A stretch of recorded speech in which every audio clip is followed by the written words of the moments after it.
Good morning, everybody. It's wonderful, as I said, to be back here in Yerushalayim and getting back to learning Torah together. And the general theme of all these shiurim is to understand the book of Bereshis, Sefer Bereshis, more in depth, and to show you how really all the vital aspects of Jewish life and Jewish history and of Jewish of halacha, much of it have their roots, their sheirish in Sefer Bereshis. You might even say that the book of Bereshis, in a certain sense, is the DNA of the whole Tanakh. The rest of the Tanakh is simply the playing out and the development of themes which were planted in Sefer Bereshis. So I thought that this week we'd have a look at Parshas Zachor, Parshas Zachor, that we're going to learn this Shabbos, which we learn every year as the preamble to Purim, to show you where that started from in the book of Bereshis. Because, of course, Parshas Zachor has its roots in the book of Bereshis. And let me just give you a little bit of an introduction here. Parshas Zachor, we'll have a look in a minute at a text on the screen of the 3 Pesukim that we are learning this week in Shul. And as everybody knows, I think, that being present to hear Parshas Zachor in many ways halachically carries more significance than any other Kriyas HaTorah the whole year round.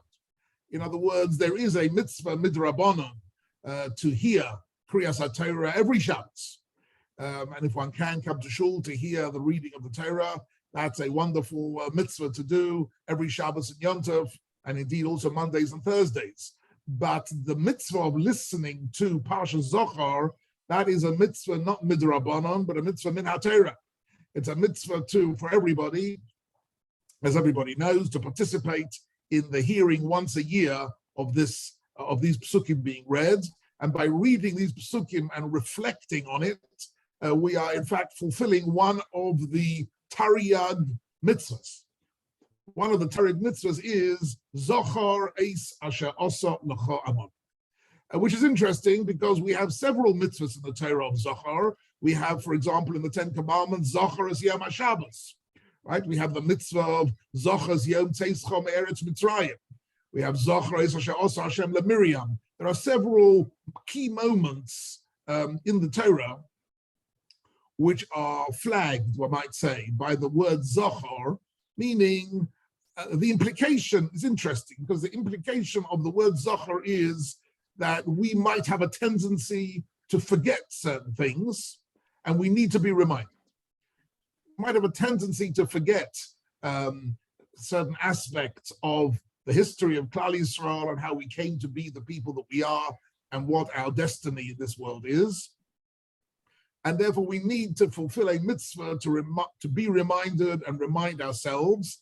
And the question is, what exactly is it that we are thinking of and reminding ourselves of when we listen to Parshas Zachor? So today, our Shia will have a different element to it as well. In other words, in addition to the general mitzvah of getting together to learn Torah, which is, of course, a priceless mitzvah which has held the Jewish people together for 3,500 years, the mitzvah of Talmud Torah, right, that wherever you go and at every stage of life to speak about Divrei Torah. This week, we will also be fulfilling the mitzvah of Zachor Eis Asher Asa L'cha Amon, reflecting on this particular mitzvah and what its significance is. Maybe let's have a look at a few texts together, and we will, if I can find the right text. Nope, 1 second, bear with me for a moment. I've gotten out of practice with this zooming. Second. Okay. Second. Right, let's try this again.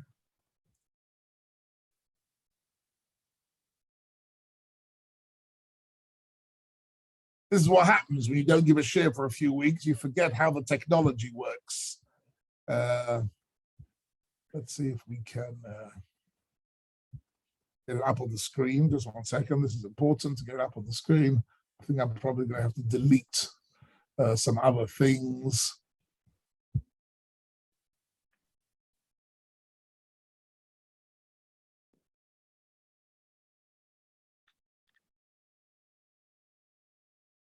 Let's try it now. Let's try it now. Seconds. There yet? Not quite there yet. Sure. Not sure exactly why this is. This will take a moment. Oh, 1 second. Try again. Try again now. Try again now. Okay.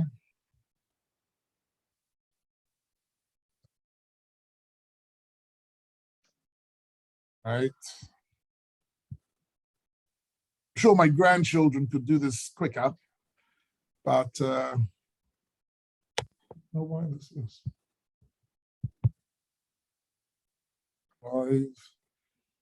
So many things here, but it's not the one that I want. You're clicking share screen. Yes, I'm clicking share screen, but I'm getting out all sorts of other things. Okay, let's see if I can.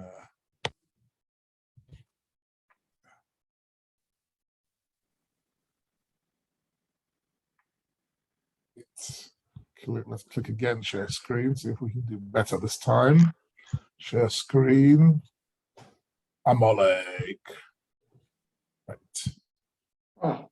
Okay, how are we doing? Can you see a screen? Can you see a Yeah. text? Excellent. Okay, we're in business. So I thought I'd start with a posuk from Megillas Esther. Right? We all need to remind ourselves of Megillas Esther. And we will be, of course, listening to that in the near future. Let's have a look at this. When is this posuk taking place in the narrative? This is really towards the end. This posuk is describing events which took place in actually the last day of the life of Haman. This is Haman's last day. He doesn't know it yet, but he's not going to live to see the end of this particular day. On this day, he is humiliated by having to lead Mordechai on a horse through the streets and to proclaim that this is how we honor people that the king wishes to honor. And for him, of course, this is a terrible suffering because he plans to hang Mordechai and destroy the whole of the Jewish people. He still has in his heart totally implacable hatred to Mordechai and the plan to destroy the entire Jewish people. Anyhow, he comes back from this humiliating event of walking through the streets with Mordechai on the horse, and here comes the posuk. Let's look at this. The posuk tells us of a conversation that Haman has, excuse me, with his wife Zeresh and all his mates. And what does he tell them? Here comes he tells them all the things that have happened to him. Now, of course, a lot has happened to him in the last couple of days. He's been invited by Esther to a party, a mishter, to drink together with her. And he's been visited the king in the middle of the night, and been told to take Mordechai through this. A lot has happened to him. So he's telling them, but the truth is, why does he need to tell them all these things? This was well known. These were public events. Everybody knew what had happened to him. Let's have a look. What did they say to him? So that's what he says to them. He says to them all that's happened to him. But his wife knows something maybe that he doesn't know. His wife, his friends say to him, and this is a very interesting moment in the Megillah, where suddenly there is an awareness, not yet on the part of Haman himself. He's still blinded by his hatred. But his wife and friends say to him as follows. They say, "In Mizrah Yehudi Mordechai." It's true that Mordechai is in fact part of the Jewish people. You have now started to fall opposite him. In other words, he is now in a dominant position. He has found favor in the eyes of the king, and you are subservient to him. Lo tuchalo. There's no way. They said to him, Lo suchalo. You will not be able to go ahead with your plans. Ki nofoil tipol lefono. You will surely fall before him. This is a very interesting turning point. Suddenly a light bulb went on in the head of Zeresh. And he said, this is not by chance, that just at the moment that you're planning to kill Mordechai, you yourself are put in a position where you have to promote him, right? But what I want to look at is one particular word in this whole pasuk. Does anybody know which word in this pasuk is of particular interest to us in the context of Parsha Zachor? Karahu. Karahu, thank you, yes. That actually Haman is telling them something very interesting. Haman is telling them, Eis asher karahu, right? This word karahu, right? What does it come from, the word karahu? So it simply means, what happened to us? You say in Ibrit as well, Zeh karali. Or what's happened to you? Zeh karali, this happened to me, right? But actually the word karahu has a very interesting meaning, which means that it happened by chance. The word karahu is a reference to randomness. This just happened by chance. So in actual fact, if you understand the meaning of the word karahu, you understand better what this whole pasuk is about. That Haman and his wife and his friends were having a philosophical discussion. And Haman was saying, yes, it's true, the king has said this to me, and Esther said this to me, and I've had to go through the streets humiliating myself, but all this is just a mikra. All this is just completely by chance. And they are saying to him, no, in Mizera HaYehudim, when it comes to the Jewish people, the events that happen to them are not chance events. But this word karahu is in fact the key word in Parshas Zachor. Let's have a look for a moment now at these are the three psukim that we are going to be laning on Shabbos. Let's have a look at them for a moment. So the pasuk says, Zachor eis asher osa lecha Amalek. Remember what Amalek did to you, when you were on the way coming out of Egypt. And in actual fact, as we'll see shortly, if we have time to look at it more closely, the confrontation with Amalek took place even before they reached Sinai. They were fresh out of Egypt, fresh out of slavery, just crossed the Yam Suf, and they were just on their way to Har Sinai, and they hadn't confronted any other nations yet at all. They were in the desert, and Amalek made it their business to come and attempt to destroy the Jewish people at that point. And what did they do? So here comes the interesting pasuk. The pasuk says, "Asher koracha baderech," and this is the key verb of the whole of Parsha Zachor. What did they do to you? Koracha. And it's not clear at first sight what koracha means, right? It could have said they attacked you. They could have said they did war with you. It could have used the word milchama. It could have used all sorts of words describing aggressiveness and murderousness, but it doesn't. It uses this word koracha, right? And the pasuk goes on, we'll come back to that in a second. The pasuk then goes on to say, that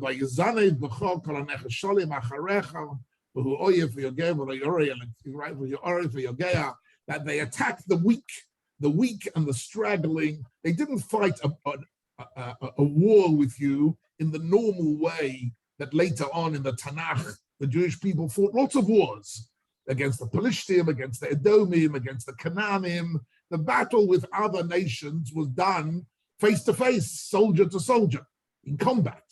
But they didn't do combat with you. They were fighting against the weak civilians. They only looked for weak civilian targets in order to destroy the people who were defenseless. This is also a hallmark of Amalek. We'll come back to that later on. Below Yorei Elokim, the pasuk says.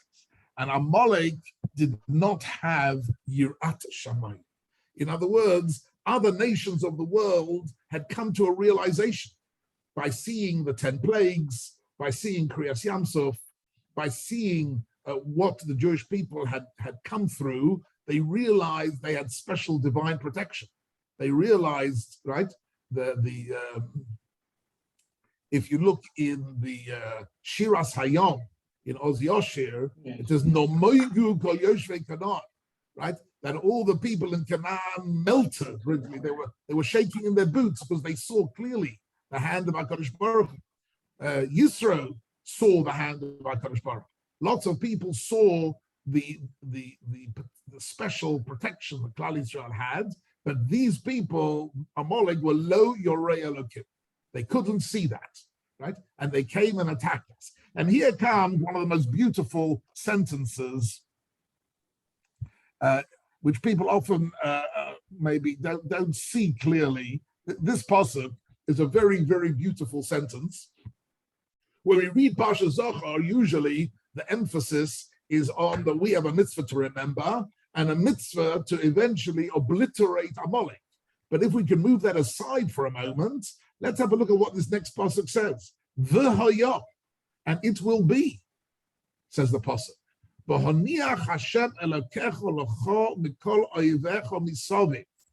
time will come, and this is one of the very rare psukim in the whole Torah, which gives us a glimpse of Yemos HaMoshiach, of the Messianic era. The Torah, the Chumash generally, never speaks about the Messianic era. Yeshaya speaks about it, Zechariah and other prophets speak about the image of Yemos HaMoshiach, but the Torah itself rarely does. But here we get a glimpse of it. It says there will come a time, which is actually, one should take a lot of, positivity and optimism. Sometimes you look at the map and you look at the enemies of the state of Israel and how we are surrounded by people who only wish to destroy us. And the Torah is telling us, here's a promise, and it will happen. But honiach comes from the word menucha. Menucha. In other words, HaKadosh Baruch Hu will give you rest. Mikoloi vecho misaviv. All your enemies around you will cease to be enemies of yours. And where will you be? Where will you be? You will be ba'aretz asher Hashem Elokecha nosem lecha nachala l'rishta. You will be living in the land that HaKadosh Baruch Hu has given you as an inheritance. The pasuk here is referring to a period connected to the Messianic era. You'll be living in Israel, and all your enemies will have resolved their hostility to you. You won't have any more enemies except for Amalek. Amalek is the implacable enemy.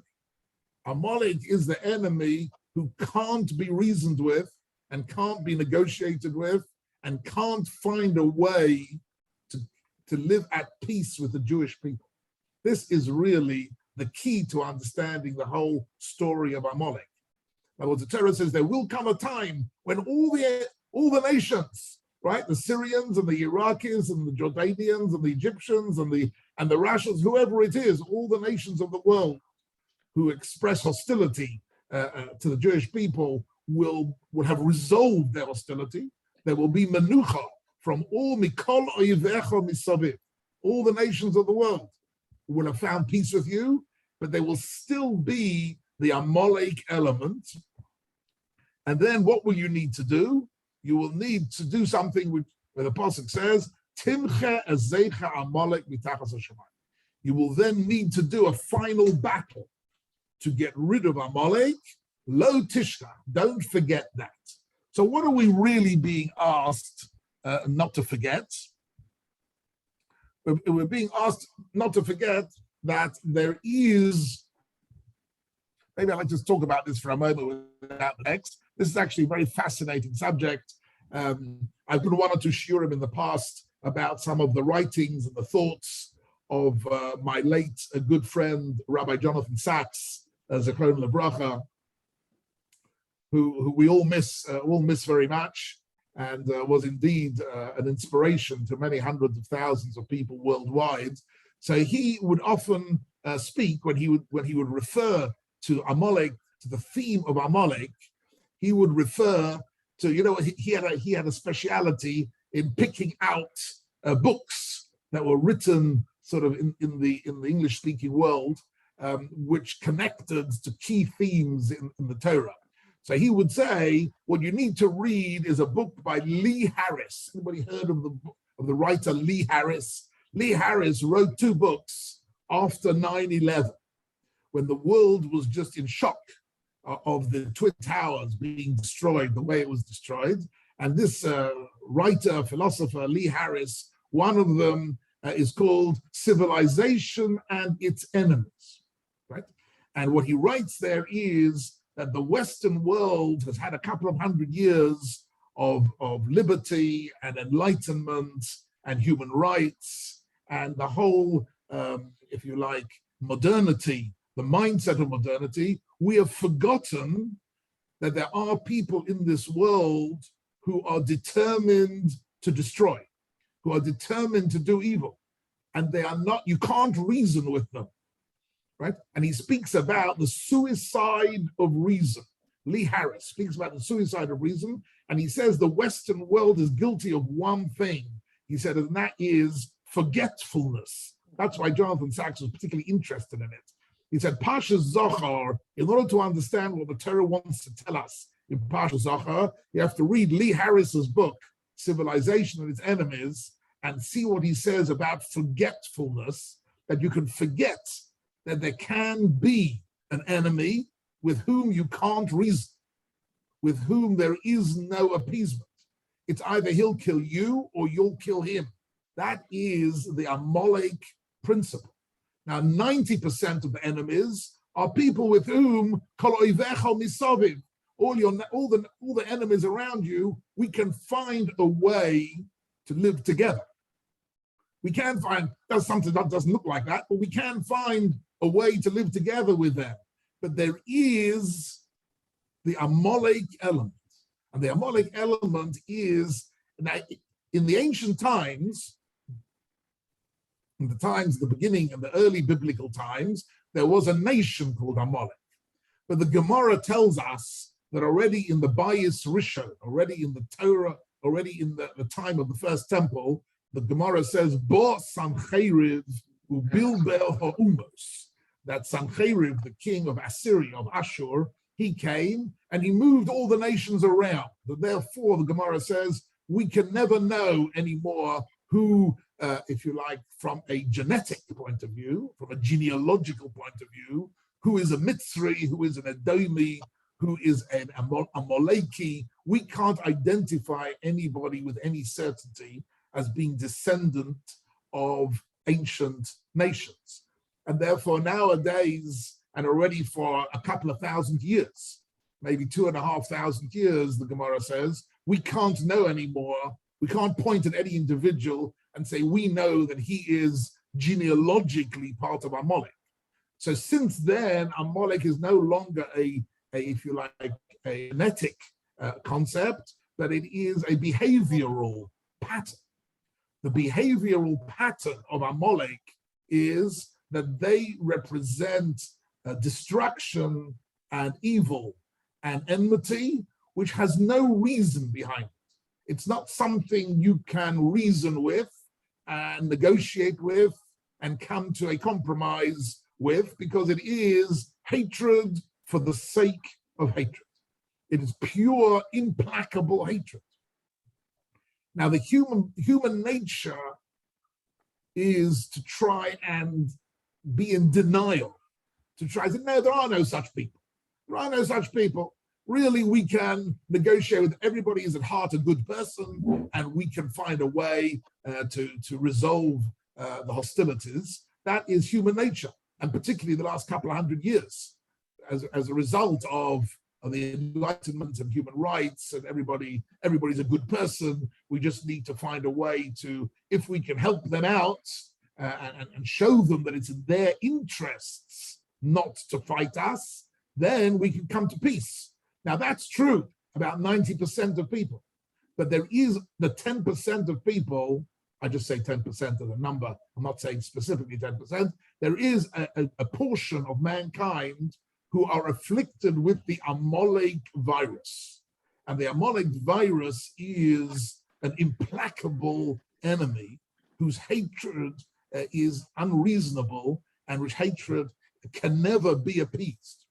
And this is what the Pasuk is telling us. So this Pasuk, which you're going to all listen to on Shabbos morning, contains within it, it's very interesting, it's the ultimate good news and the ultimate bad news in the same pasuk, right? The final pasuk of Parshas Kiseitze contains the ultimate good news, the ultimate bad. The ultimate good news is there will come a time that you're living in Israel, and kol oivecha misaviv, all the nations around you will be at peace with you. You'll be living a wonderful, peaceful. You won't have to defend them against you. That's the good news.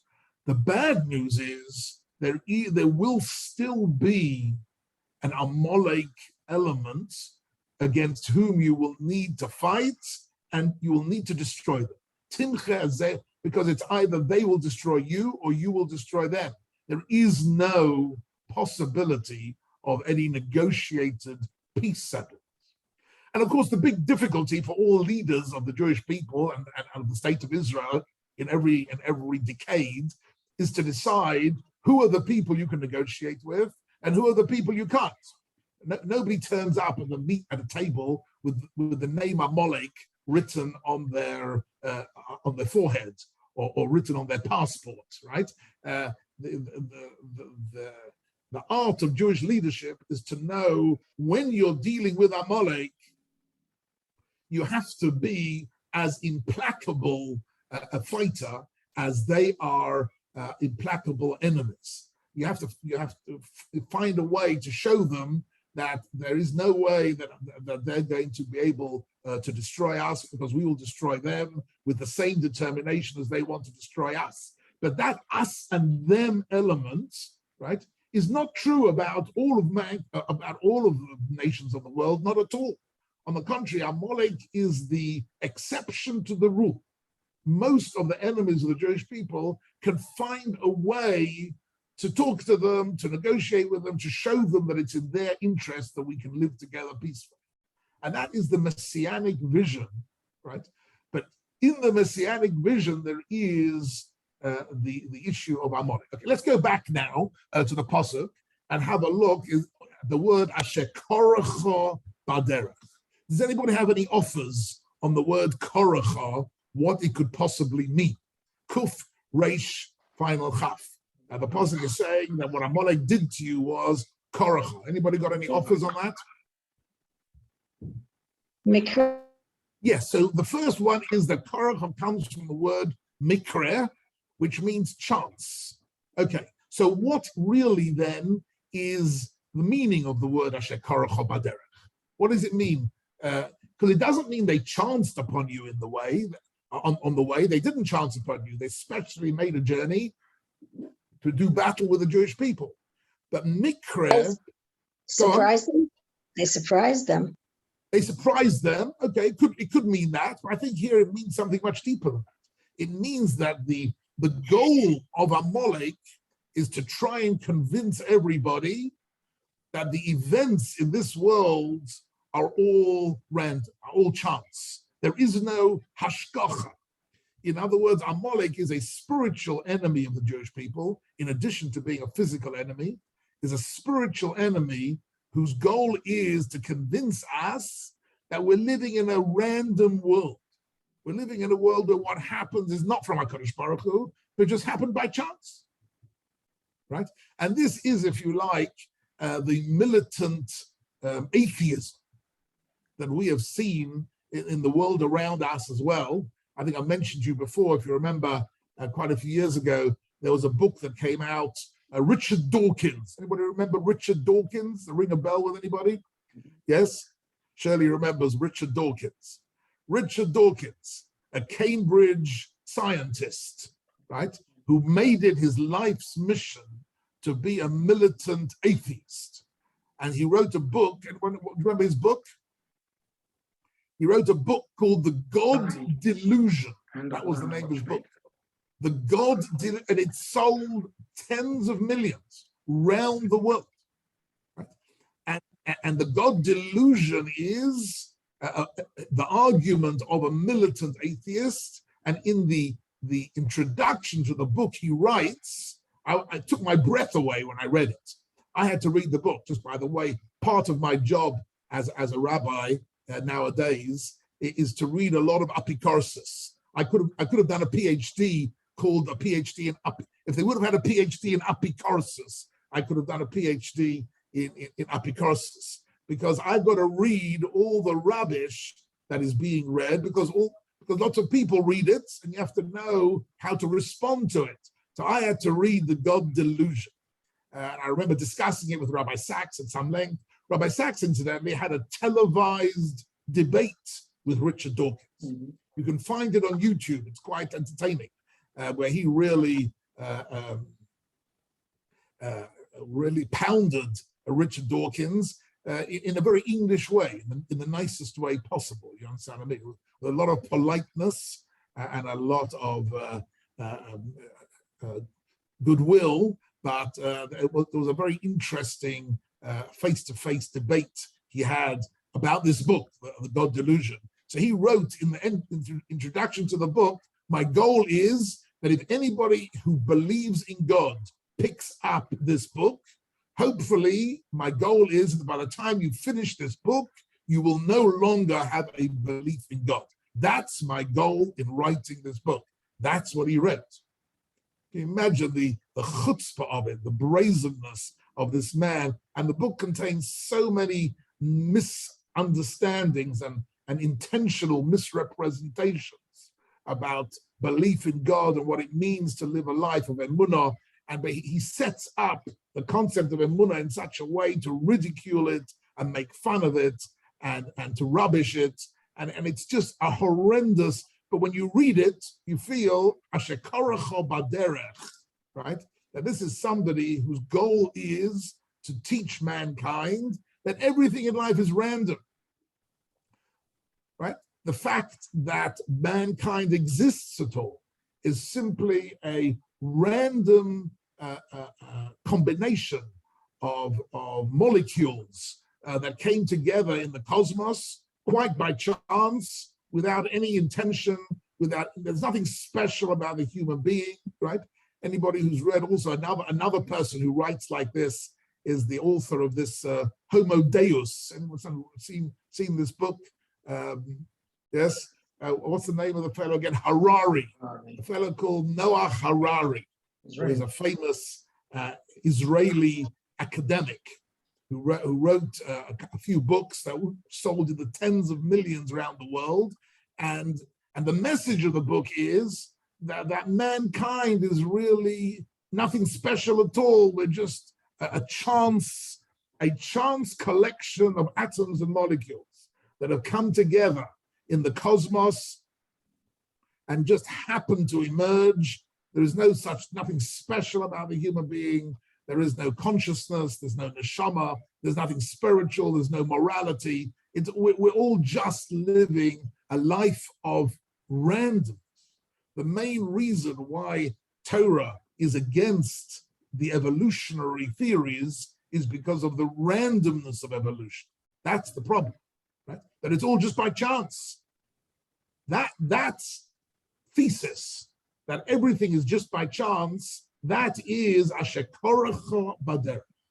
That is the message of Amalek, and has been the message of Amalek throughout the centuries and millennia. And that's what the Amalek want us to believe. You shouldn't think that Kriyas Yamsuf was an act of HaKadosh Baruch Hu. It was a chance tornado that tore its way through the waters, You happened to get through by chance, and it happened to end just as you had got through and the Egyptians came after you. This was all by chance.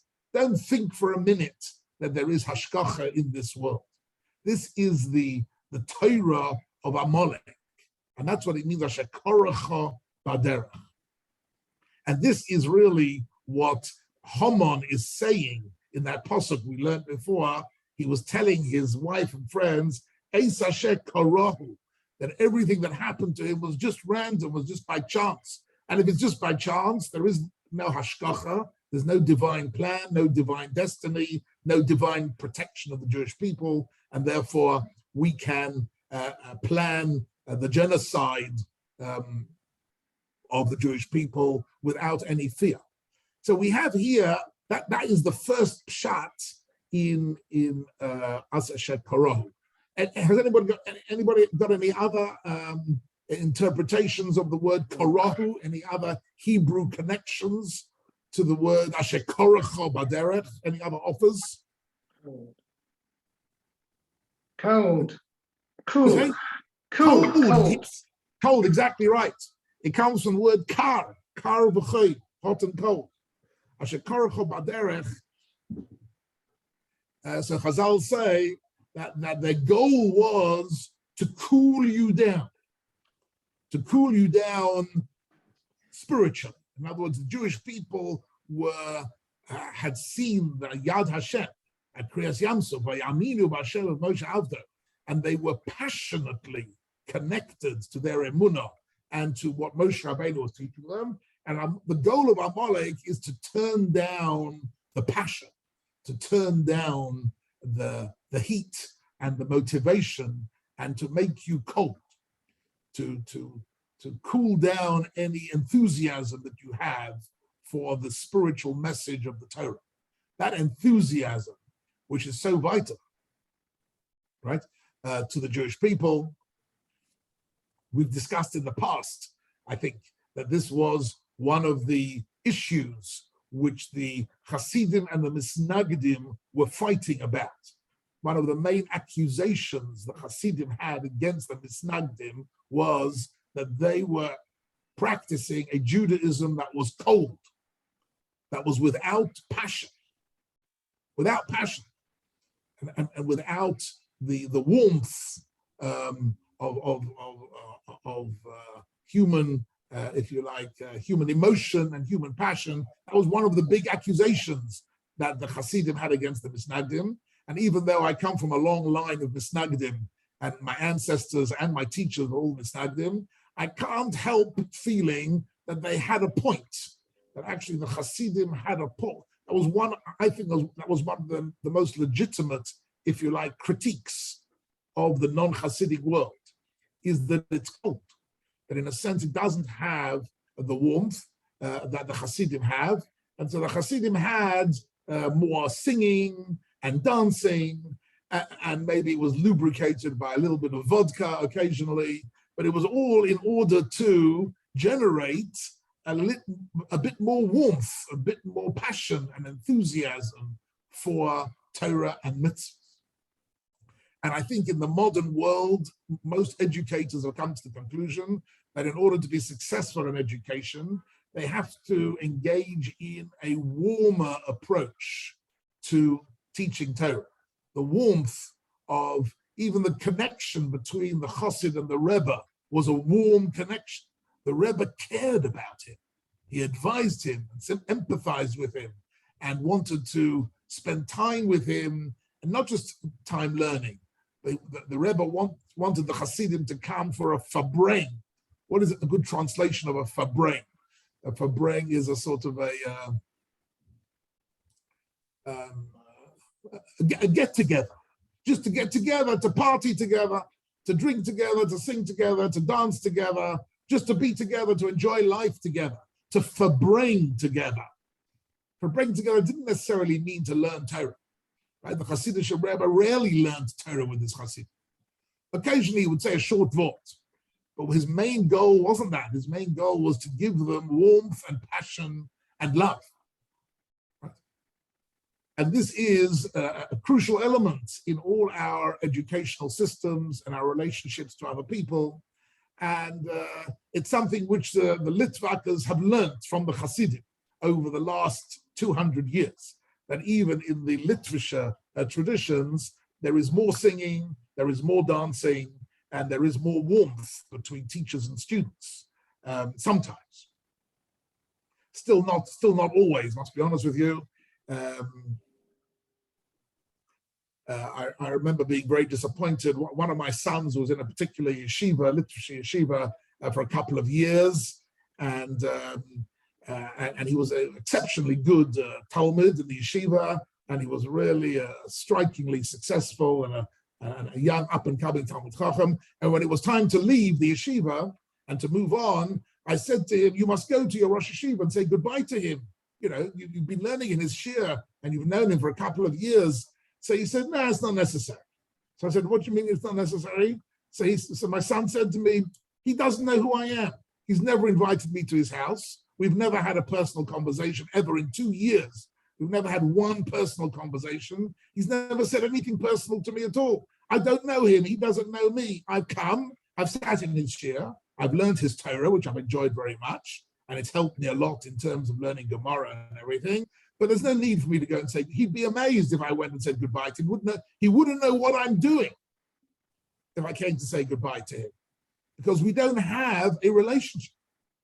I must be honest with you, I was absolutely shocked, absolutely shocked. I thought that was actually the height of irresponsible education, that somebody could be a star student in your shir for 2 years and you don't know who he is. And you've never said hello to him, and you've never invited him to your house for a Shabbos meal, or not even for a Shabbos meal. It's just not. It's just an incredible fact, and we're not talking about hundreds of years ago. We're talking about 20 years ago, right? And I just thought that was just the most incredible indictment of a yeshiva, which really wasn't in my opinion, an educational institution at all. It was just Talmudic academics of the Haredi sort, but was not really educational in any real sense of the word. I was very angry. My wife tried to calm me down a little bit, but I was very angry for quite a few weeks afterwards that he had. And he said that, my son said that to me in the most natural, obvious way. He wasn't complaining to me. He said, that's the way things are here in the yeshiva. The Rebbe comes in, gives a shir, and goes out. That's it. We don't see him until he comes in to give a shir the next day. And who is he? I don't know who he is. Does he know who I am? Not a clue, right? An educational system without any, literally like a university lecturer comes in, lectures, and goes out again, which is common in the university world. And one doesn't expect warmth and friendship between the professor and the student. But in a yeshiva, one would have expected it, because we're not just interested in teaching skills, we're interested in developing personalities. But it's interesting that this issue of warmth and cold is still a big issue in educational institutions ad hayom hazeh in many different ways. But if one is cold, either as a teacher or as a parent, then there is no real passion and emotion in the relationship, and you pay the price for that, right? Because someone else will come along with a lot of passion and draw the students in a different direction completely. It's very exciting, it's very interesting, and we get lost in that way. Anyhow, coming back to our topic here, the Pasuk says, Asher koracha baderech. So let's have a look at Rashi. Rashi actually brings 3 perushim to this, and all these 3 perushim are relevant to us. So Rashi says, Asher koracha baderech. The first pshat is what we said before, is mikre. Mikre, which means a chance, as we mentioned before. Incidentally, the Gedolei Hasidus have got something very interesting to say about this word. Does anybody know anything interesting about the word mikra? The word mikra is very interesting. Have a look at this word here a little bit better. This word mikra. So Delia Hasidim said that what Amalek calls a mikra, right? For us, if you rearrange the letters of the word mikra, you get rak me Hashem. Reish kuf means rak only, and mem hey is rak me Hashem. Right? I think it's a very interesting remez in the word mikra. What appears to be a mikra is rak me Hashem. Right? You can rearrange these four letters to make two words. Right? The kuf reish can be reish kuf, is rak, and the mem hey means me Hashem, from God. So we don't believe that anything is a mikra. We believe that it's all rak me Hashem.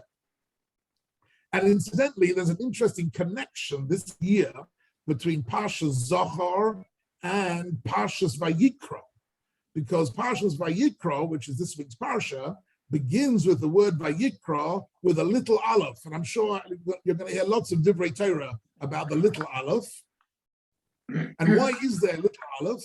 Because this was the modesty of Moshe Rabbeinu, that he didn't want to say Vayikra el Moshe, that HaKadosh Baruch Hu addressed him personally, that he wanted to say Vayikra without the aleph, which means by chance, that God chose him by chance, not because there's anything special about it. So the difference between Vayikra and Vayikra, the difference of having that aleph or not having that aleph, is the difference between mikra and hashgach. Vayikra means that we are called by God, that God addresses us and he knows us personally and he guards us and guides us personally. That's hashgach, that it's rak me Hashem. And Vayikra without the aleph means that God chose Moshe by chance. He could easily have been anybody else. Moshe Rabbeinu's modesty wanted to say, there's nothing special about me. I happen to be the one that God chose to give these messages and to lead the Jewish people at this point in history. So the little aleph represents his modesty. That is, but it's interesting that the word Vayikra is connected, doesn't always come together, Parshas Vayikra and Parshas Zohar. It's not always necessarily connected. But Parshas Zohar also, the key word is mikra. What is Rashi's second pshat in Asher Karacho Baderech? Rashi says that Karacho comes from the word keri. Difficult to translate exactly the word keri, but it means generally sexual immorality. That keri is a reference to the word the Torah uses for sexual immorality, and this is the second, if you like, attempt of Amalek to damage the Jewish people spiritually. The first attempt is to convince them that everything is just random. The second is to pull them into a world of keri, of sexual immorality and promiscuity, which of course is also a hallmark of the non-Jewish world in which we live, right? The level of promiscuity and the lack of any boundaries within sexual relationships. That is the concept of keri. And the third one, Rashi says, is Lashon Kor v'chol. Right? What we mentioned just a few moments ago, that to cool you down. So it's interesting that Rashi brings all these three interpretations, and they're all true. All three of them are different layers of meaning, that Amalek's goal is to diminish the passion that we have for our Torah and mitzvahs, to seduce us into a world of promiscuity, and to teach this thesis that everything is b'mikra, everything is just by chance. And this is the, if you like, Amalek as the spiritual enemy. So it's interesting that Rashi uses the word koracha not to describe Amalek as the physical enemy, which of course he is, Amalek is the key of all anti-Semitism. But he's also a spiritual enemy trying to undermine our life of Torah and mitzvahs. What has all this got to do with Bereshis? So let's have a look at who was Amalek in the very beginning. Let's have a quick look at one or two interesting things. We find in Parshas Vayishlach, the Apostle says, Va'ele told us Esau. Va'ele told us Esau who Edom, right? So who did he marry? He married local Canaanite women. He married Odo, Bas Elon Achiti, Bas Olivama, Bas Ona, Bas Simon Achiti, right? And they had a child called Eliphaz. So Eliphaz is the firstborn son of Esau. Someone called Eliphaz. We don't know so much about him, but he was the next in line after Esau in that whole family, which in the end became a kingdom of Edom. The kingdom of Edom was created by Esau and his family. Right? And what happens here is Vayeshev Esau Bahar Seir, and the Apostle tells us Esau who Edom. And throughout the Tanakh, right, we have dealings with Edom. Edom, right? Ammon, Moav, and Edom were the three nations who lived trans-Jordan. They were the neighbors of the Jewish people throughout biblical times. Ammon, Moab, the Moabites, the Ammonites, and the Edomites. And they were all really cousins of ours. Ammon and Moab came through Lot, and Edom comes through Esau. But Eliphaz is his son, and here he says, Va'ele Shemos b'nei Esau, Eliphaz ben Oda, etc., etc. And now comes an interesting passage that I want to look at for a moment. The Timnah, we're introduced to a woman called Timnah, Tov Mem Nun Aleph. Timnah hoisa pilegesh le'Eliphaz ben Esau. So she wasn't actually fully his wife, she was his pilegesh. And a pilegesh is a very interesting, I haven't got time really to develop this theme, but in the Tanakh, a pilegesh was often translated as a concubine, which means in English, it's what is sometimes referred to as a common law wife, means someone who he lived with permanently, right, as his wife, but unofficially. She wasn't his official wife, and that's important because it meant that her children were not his official children. Are you following me?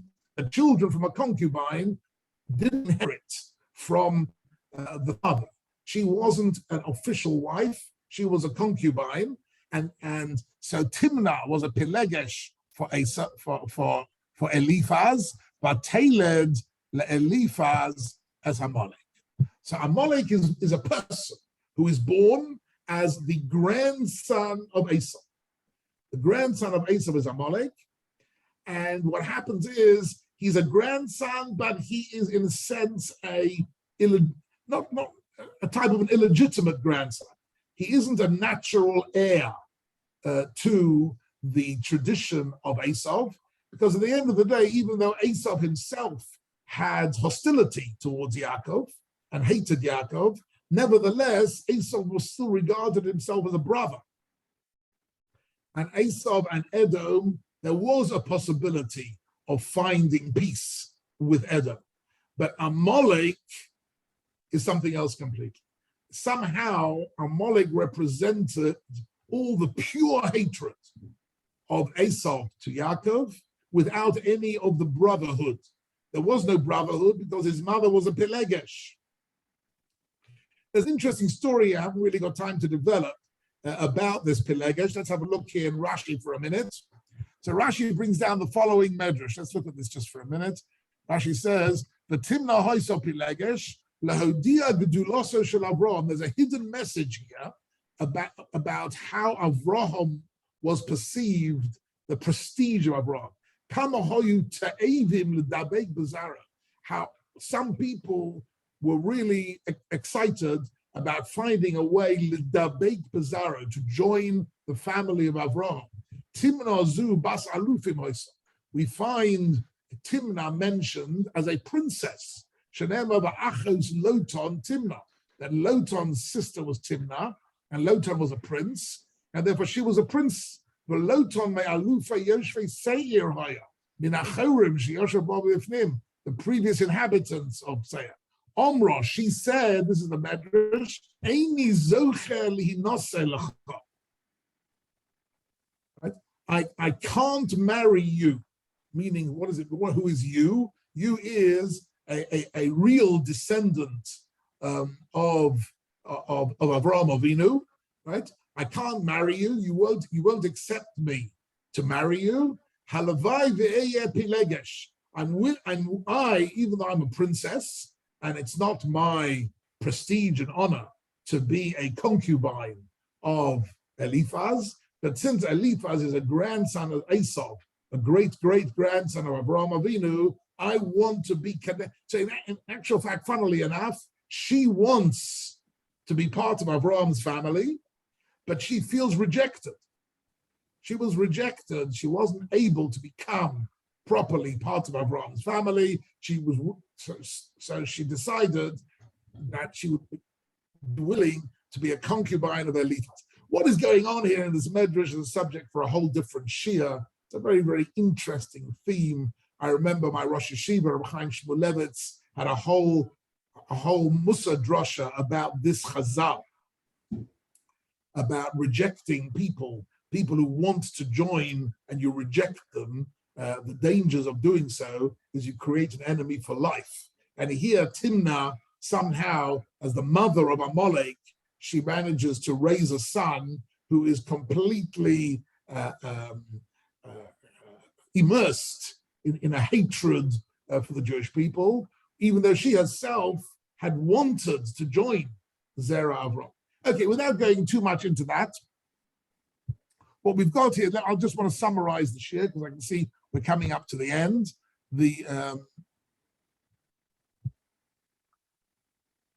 Let's just summarize this shir for a minute. This week we're going to be reading Parsha Zachar.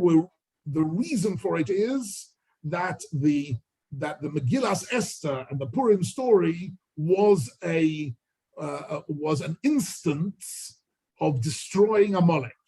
When it was decided to destroy Haman and his 10 sons and all the enemies of Klal Yisrael in that period of time, what they were engaging in was the mitzvah of Mechias Amalek. To destroy Amalek is a mitzvah, and that is one of the hidden mitzvahs of Megillas Esther.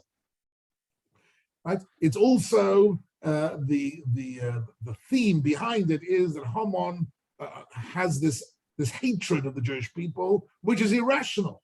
They didn't threaten him. They were not a problem for him in any sense. He just wanted lahashmid, laharog, ula'abed. And actually, I can tell you the custom that many people have during Kriyas Megillah, particularly the kids, the custom which my guess is that some of you get annoyed by it is the banging on the table. You know, the banging on the table when Haman's name is mentioned, right? Haman's name is mentioned, I think, 54 times in the Megillah, and each time somebody is banging. That custom comes from the mitzvah of Kimche Zeicha Amalek. In other words, to erase the memory of Amalek. Whenever his name is mentioned, we want to erase it. Erasing Amalek is what Megillas Esther is all about, and that's why the Simcha of Purim is such that it was a moment in history where the whole of Klal Yisrael saw that Amalek was not going to be successful in his genocidal motivations and his genocidal plans, lahashmid, larag, la'abed, and that was the great Simcha, that life was not, in fact, a mikra, but it was all Rakmei Hashem, the Hashgacha of HaKadosh Baruch Hu. That's it for today, ladies and gentlemen. That's a little bit of an insight. We have fulfilled a little bit the mitzvah of Zohar Eisa Shelecha Amalek. I wish you all a very good Shabbos, and please God, next week